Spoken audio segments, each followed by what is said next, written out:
মনে যত কথা বলার ছিল চোখের ভাষাতে বলা হলো। এই পথে যেতে যেতে দেখা হলো এই দুটি হৃদয় আরো কাছে এলো। প্রেমের স্মৃতি যেন সুখের কাটা, যায় না খোলা কভু তারে। সবার জীবনে প্রেম আসে, তাই তো সবাই ভালোবাসে। প্রথম যারে লাগে ভালো, যায় না ভোলা কভু তারে। সবার জীবনে প্রেম আসে। আসসালামু আলাইকুম।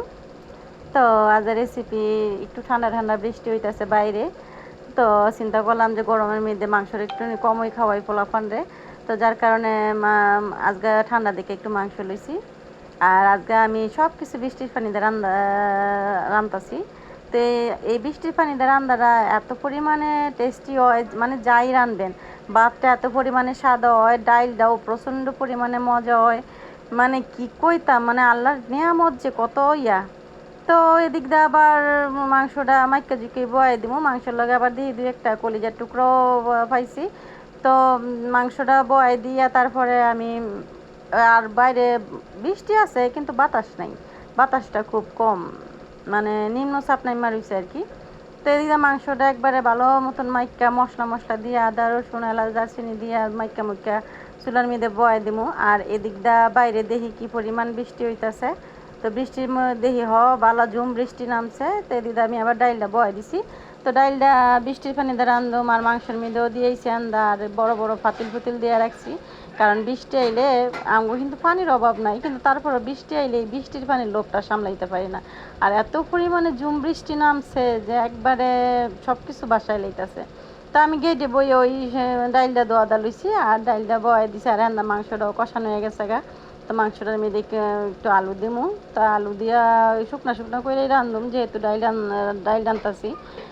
মানে ডাইল রানলে একটু শুকনা করে না, মাংস রানলে আমি কিন্তু ডাইল রান্ধি না, কারণ ডাইলটা খাওয়া যায় না। তো এইটার একটা আমার অনেক একটা বড় অনুভূতি আছে, মানে স্মৃতি আছে আর কি। যেইটা রইলো আমি একবার খরচ করছিলাম, মানে কিছু মানুষ খাওয়াইছিলাম, মানে গরুর মাংস লাগে ডাইল রানছিলাম, করলা রানছিলাম, আর কি জানি রানছিলাম, কিন্তু ডাইলটা আমার সব এমনিতে রয়েছে। তো যাই হোক, এদিক দিয়ে আবার গাছের আমও ফরছে আসিল, তো একটু ডাইলের আগার দিয়া আম দিয়া দিলাম।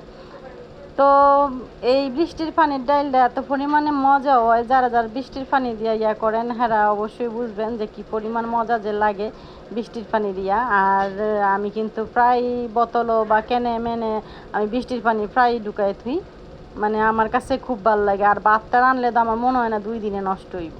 তো দিদা মাংসটা কষানো হয়ে গেছে, একটু পানি দিয়ে দিছি, এই পানিতে মাংস রান্না বান্না হইব। তো আজকে রান্না বাদে এই আপনাগুলোকে শেয়ার করলাম যে কী রানলাম বৃষ্টির দিনে। এই তো মাংস শুকনা করে রান্না শেষ, ডাইল রান্না শেষ। তো অনেক খালি দুপুরের খানা দানা কমপ্লিট হইব। তো সবাই ভালো থাকবেন, সুস্থ থাকবেন।